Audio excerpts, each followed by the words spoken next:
listening to LSU Daily with Matt Musso, your home for all things LSU sports.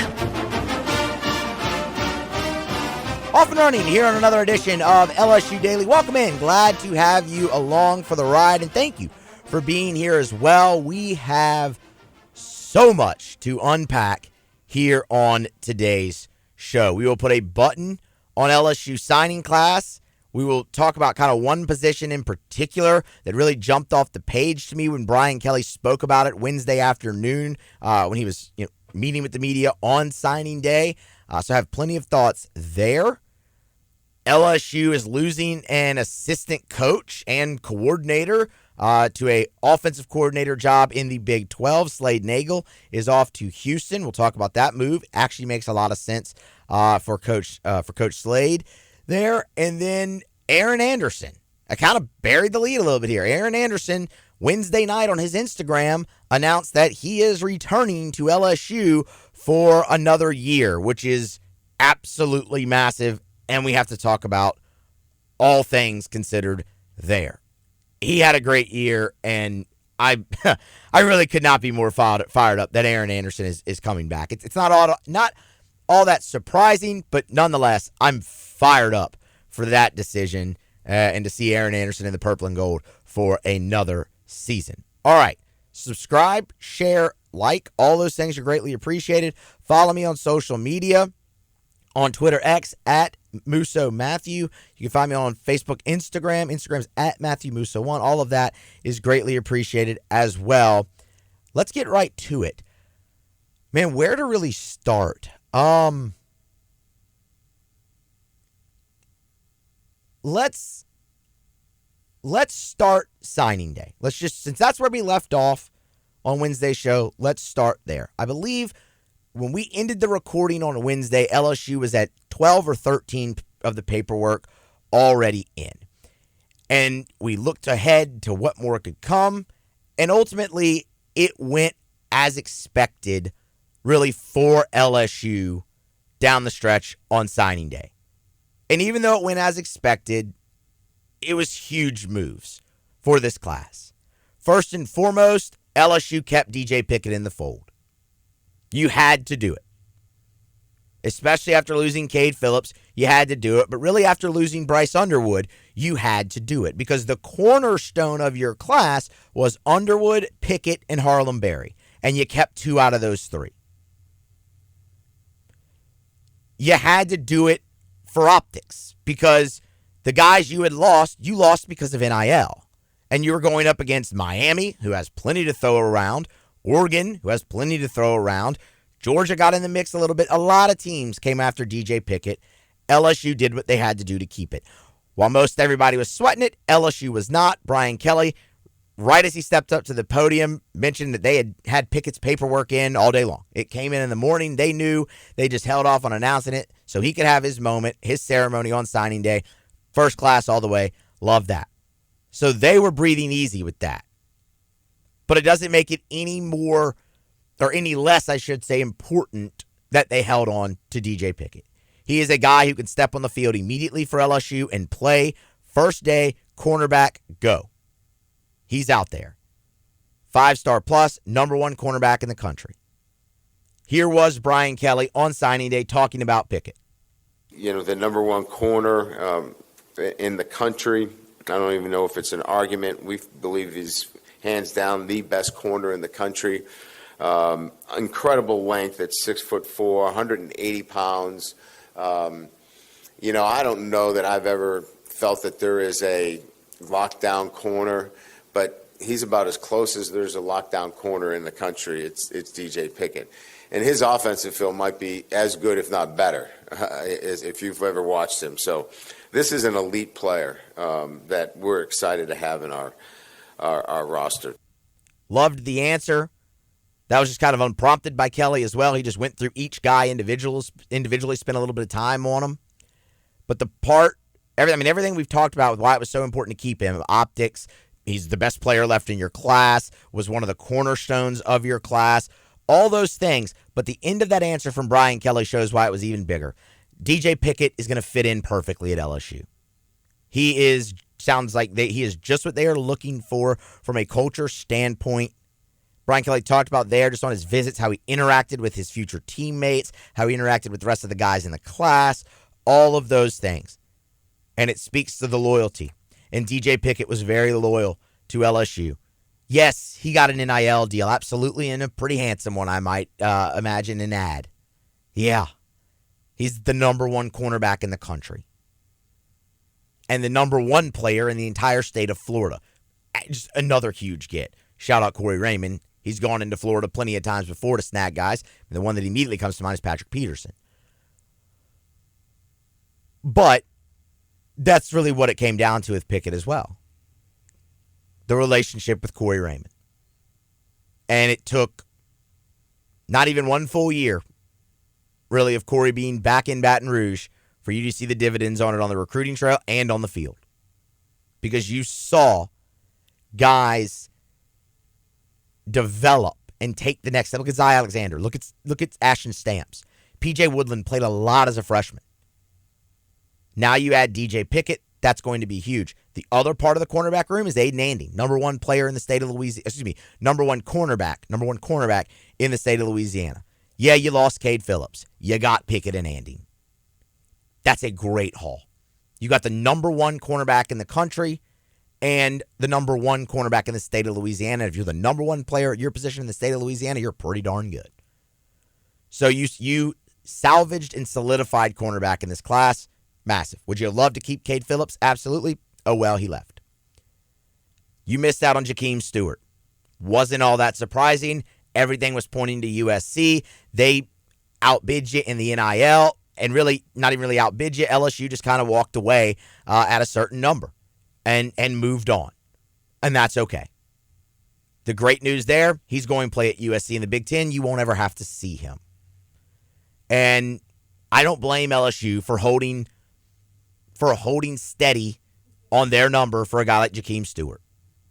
This is a guy who, yes, has all the measurables you want, looks like a freak show, should be a freak show, was the number one ranked player in the nation for 2026 until he reclassified. But in doing so, he limited himself. Y'all, Jakeem Stewart has played, I think, 10 games in 3 years of high school. He's still very raw. I don't really think that's a guy who was going to step on the field day one and contribute in the SEC. I just don't. That's a hell of a jump. 10 games in high school up to, all right, here, day one in SEC, go play. Day one in the best conference in college football, go play. And it's going to be a tough transition in the Big Ten for him too. So, yeah, it stinks. But, and you want him. And again, yeah, you want him. You want him. I'm not trying to tell you, oh, it's a good thing you didn't get him. No. You want the guy. But LSU had their number, and they weren't going to budge. And I actually commend them for that. And you know what? That was a theme of Brian Kelly's press conference. All day. This is how Brian Kelly opened. This is how he opened his press conference. Again, no question, his opening statement, this was how it started. It's not just about finding the right fit academically. It's not just about finding the right fit where you can develop holistically and graduate and play for a championship. It's about what the most money I can get. And that's unfortunate. But it's the world we live in. And you have to be able to adapt, and you have to be able to realign and be prepared. LSU did that very, very well in the class of 2025. Brian Kelly talked a lot about NIL, talked a lot about money, talked a lot about the donor base. He played to the donor base. He said, look, you can do all these things, you can build the relationships, but you need help from the outside. It was basically his point there. At one point in the press conference, he even said, look, at one point, he was asked how it changed, how donations and everything has changed since he's gotten to LSU. He was like, at the beginning with LSU, I think, and they weren't different. They were actually probably more of the norm. People were like, I don't want to pay the players. But it started to come around a little bit more. And he says, look, there's still donors that say, I'm not donating to that. That's okay. And that's okay. But understand, if you want to compete at the highest level, we need the help to do that and get these kids here, or you're going to keep losing them. And the most impactful thing that Brian Kelly said, and again, he went on long answers about NIL, 2.5 minute answers on NIL and donations and the collect and all of those things. The most impactful thing he said all day when it came to NIL was this 26-second clip. Anybody that we've lost in the last few days, it wasn't because we didn't offer money. It wasn't because we didn't recruit them. It was because the value that was meant to them was exponentially more. It wasn't market value. It was exponentially more because it meant they needed that piece. And they were going to do whatever was necessary to get that piece. Yep. I mean, he nailed it. Extremely transparent, and he hit the nail right on the head. It's the conversation we've been having here. You look at Bryce Underwood. Michigan's quarterback situation's in disarray. Sharon Moore was already on the hot seat. You come off the national championship, you're having that. You look at the issues at quarterback that they had. I mean, you had Dave Portnoy publicly saying, I'll commit $3 million to get you a quarterback every year. Then you get Larry Ellison involved. Okay. LSU had an opportunity for Garrett Nussmeier to come back for another year. LSU's been really good at developing quarterbacks over the last half decade. LSU, I don't expect is going to run dry quarterback-wise. They had their number. They weren't going to budge off of it. Michigan really needed him. They did whatever it took. Cade Phillips, same thing. Jakeem Stewart, same thing for USC.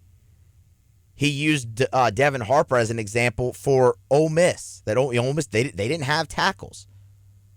LSU has tackles that they like Tyree Adams, like Weston Davis. They had an NIL offer on the table for all of them. But Ole Miss needed it more. So they went above market value. Okay, LSU's not going to budge on that. I'm good with that. I like that.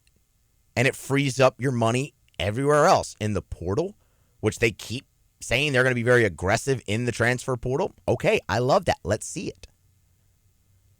Then you also, for a guy like Pickett or helping flip Solomon Thomas, which we're going to get to in a moment, or things like that, you can just disperse it elsewhere.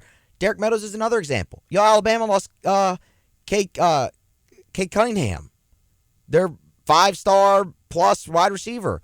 So they went hard after Derek Meadows. And it was long expected that Derek Meadows was going to flip from LSU, even before Bama got re-entered the conversation.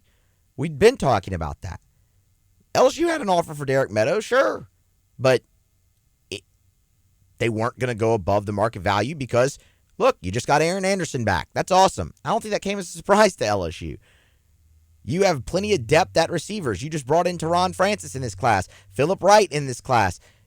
You got guys there. LSU's always going to have receivers. Okay. Well, you can afford not to budge. Bama really needed it. I thought Brian Kelly did a fantastic job pulling the curtain back on that on Wednesday. So the other big fish mentioned him previously there was Solomon Thomas, and it was, again, expected that he would flip. We talked about it on Wednesday. There were the expert predictions coming in. All the buzz really shifted towards LSU, and sure enough, Solomon Thomas, 5-star interior offensive lineman, the number 2 offensive lineman in the class of 2025, flips his commitment from Florida State. He will be an LSU Tiger, and it's just a massive get. You factor in him now with Carius Kern. You factor him in now with Tyler Miller, and then again with Brett Bordelon. The class that LSU brought in on the interior of the offensive line is arguably their best haul in this entire class, and that includes what they did at cornerback, which was great, and it includes what they did at linebacker, which was great. But with Solomon Thomas and Carius Kern in particular, you brought in 2 top 5 interior offensive linemen when you need to replace guards, and both of those kids could end up on the field day one for LSU. Carius Kern could end up a 5-star before the final rankings come out, the final player rankings come out around the second signing day. That is just a massive haul, and Solomon Thomas is a huge piece to that. Again, you're replacing Dellinger. You're replacing Frazier. Those guys are out of eligibility. You saw Paul Mubinga play a lot down the stretch while Dellinger was hurt. That's great experience there. But, and you have Cohen Eccles still on the bench, who they're really high on the interior. You're set up there. You got a lot of talent along the offensive line going forth, and it couldn't come at a better time. Big hat tip to Brad Davis, knowing what they were losing and just reloading along the offensive line. So when I look at LSU's class as a whole, they crushed it. Even though you lost Underwood, even though you lost Cade Phillips, you lost Devin Harper, you lost Derek Meadows and Mike Tyler, even though you lost those guys, LSU crushed this class. In fact, Brian Kelly said this about the 2025 recruiting class. I think overall, this is the finest class that I have signed. I think it points to the work that the entire staff has done over the past 18 months in putting together an outstanding class. And regardless of what happened over the last week, all these guys wanted to be here at LSU. The beginning of that's really the only part that matters. Overall, I believe this is the finest class I've ever signed. And he's not wrong.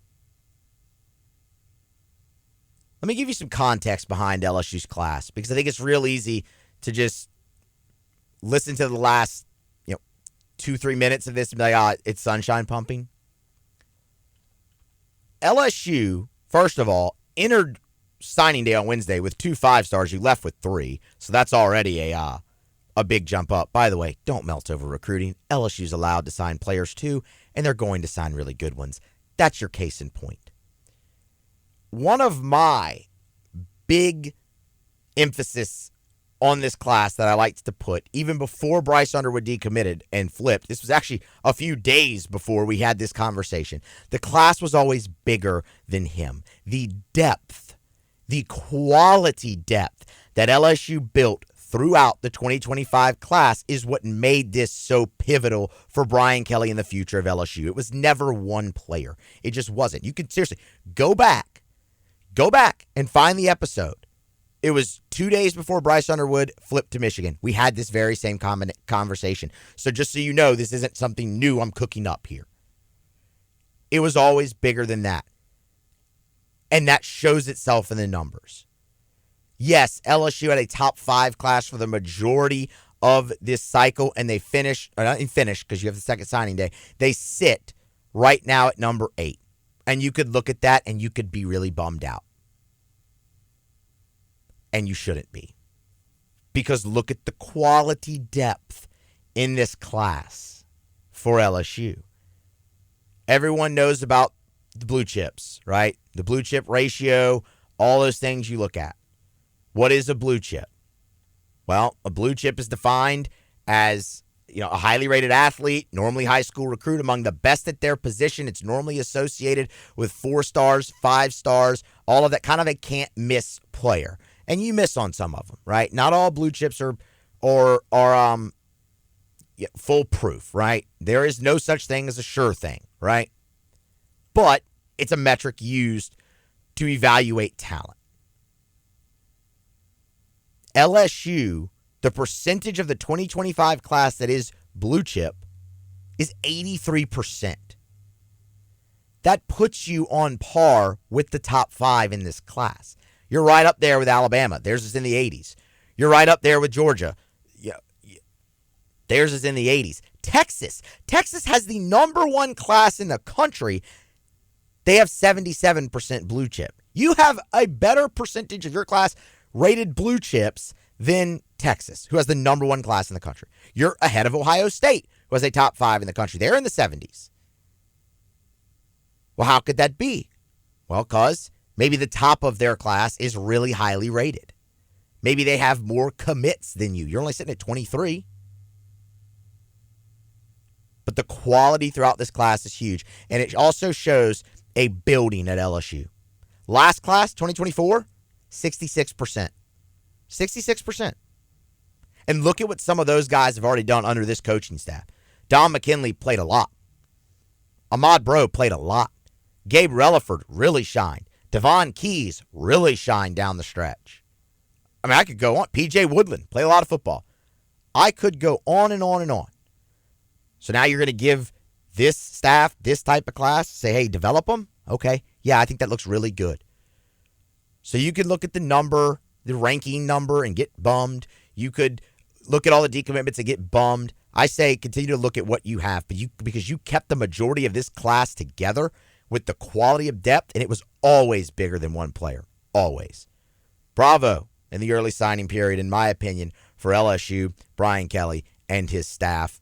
Now see what they can do. They wanted to add a few more. He said maybe get to 25 and then 12 in the portal. Well, if they're going to get to 25 in high school, they have 2 more spots. They can get that done before the traditional signing period. You could see them move up any more.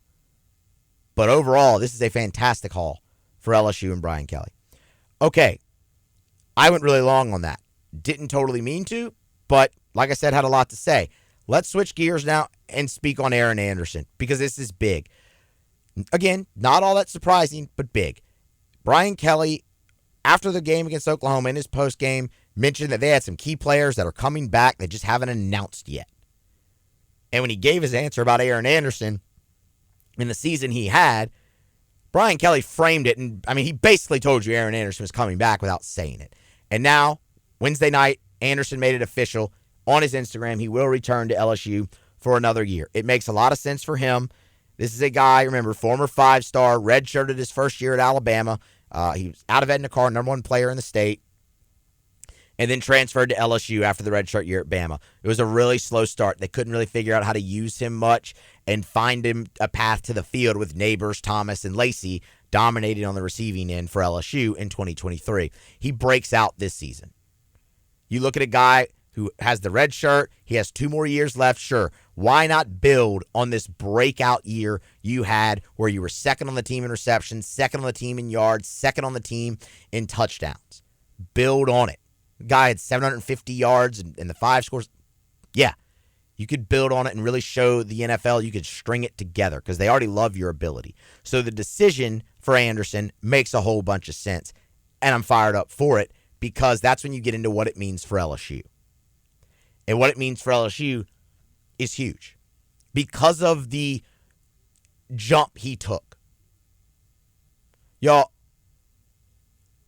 Aaron Anderson, you can argue, was LSU's most consistent performer at wide receiver all year. And the biggest argument I would give you for that is when LSU really needed a play, when they needed something huge and a lot of big moments, it was Aaron Anderson they went to, and he delivered time and time again. Like, everyone's going to think of the catch against Ole Miss, and you should. Like, that should be the first thing you think of. It was arguably the biggest play of LSU's season. And it was incredible. It was a great throw by Nuss. That whole play was beautiful. It's arguably the best play of LSU season. So, yeah, you should think of that one. But there were so many more. He had the touchdown that put LSU ahead less than 4 minutes to go in the third quarter against USC in the opener. From game 1. I'll tell you what I think about a lot is the South Carolina game. You realize how instrumental he was in that comeback for LSU? He had a long catch down the sideline that set LSU up for a touchdown going into the break that got them within 1 score before the half. And then on the drive where LSU took the lead, for the first time all day, Aaron Anderson converted a clutch 3rd and 7. It was the only third down of the drive. He converted it. It was another great NFL throw by Nuss, and Anderson was on the other end. You could look at the 76-yarder against Texas A&M that put LSU up by 2 scores. At the time, that was huge in that game. The kickoff return against Oklahoma, he was there for you every single time you needed to play. Aaron Anderson was massive. So you're getting that guy back. Yeah, he's a key player. And again, I would tell you, I think he's your most consistent receiver all season long. The other reason it's so big is because of what you're losing at wide receiver. Kyron Lacey's gone, right? He's out of eligibility anyway, and everyone expects him to go pro regardless. So you're replacing your leading receiver. CJ Daniels has hit the transfer portal. We don't know what Mason Taylor's going to do, but he's a tight end. He has a decision to make, and we'll respect his time and let him make that decision before really speaking on it. This is a conversation we're going to have a lot this offseason, by the way. But without Lacey, without Daniels, the next wide receiver you have with the opportunity to return is Xavier Thomas. And Xavier Thomas had 20 receptions on the year. After that, you get into guys like Chris Hilton, who had 5, and Kyle Parker, who had 3 before the injury. You're really thin. You're really inexperienced there. Of course, you have got, like, you'd love to see Shelton Sampson take the next step. He's a former 5-star from Baton Rouge. He's a freak athlete. They just have to refine it a little bit. Okay, how does that look? Can he step up? Sure. You brought in Francis, and you brought in Phillip Wright, and a couple others here in this class wide receiver rise. You still have Kylan Bill yet. Like, there's a lot of guys, but it's just all inexperience. So LSU's going to have to go into the portal and get a playmaking wide receiver, and that's also something we've talked about plenty already here on this show. I've told y'all that they're looking for receivers in the portal, and now you definitely are. And if there's one you like, you should be well stocked in the cash department to go out and get them, because you're going to need a number 1. That's the thing. Like, getting Anderson back is awesome. He's not a number 1. You need that number 1 wide receiver, and let Anderson be that consistent go-to guy when you really need him, like he was in 2024. It's a huge get for LSU. I'm fired up for the Tigers hitting him back, and I'm fired up for Aaron Anderson. We did a whole segment after the South Carolina game on his emergence this year. He finally found the role, and man, he delivered time and time again. So happy to have Aaron Anderson back. See if he can build on it, really improve some draft stock for himself going forward. Huge get.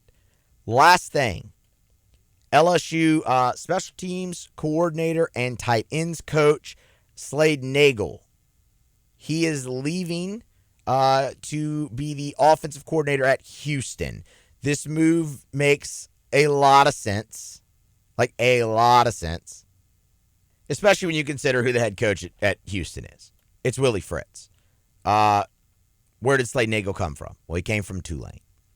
He was the offensive coordinator under Willie Fritz and the tight ends coach at Tulane. He was even the interim head coach at Tulane when Willie Fritz left to take the Houston job. It just makes a whole bunch of sense for Slade Nagle. It's a guy you're familiar with. It's an opportunity to call plays in power conference football. Yeah, you're going to take that job over being the special teams coordinator and tight ends coach at LSU. It's a bummer because, man, the special teams really, really improved. And again, it was all hands on deck kind of special teams with LSU this year. Nagle just had the title, but he had a role in that. And then, obviously, the tight end play. You've seen that.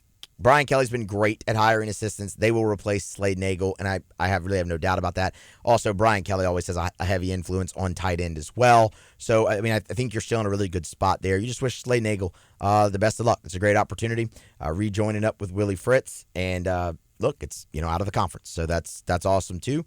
And, again, it's a chance to call plays. So, best of luck to Slade Nagle as he departs and heads to Houston to join former Tulane head coach Willie Fritz as his offensive coordinator once again. All right, that's going to wrap it up.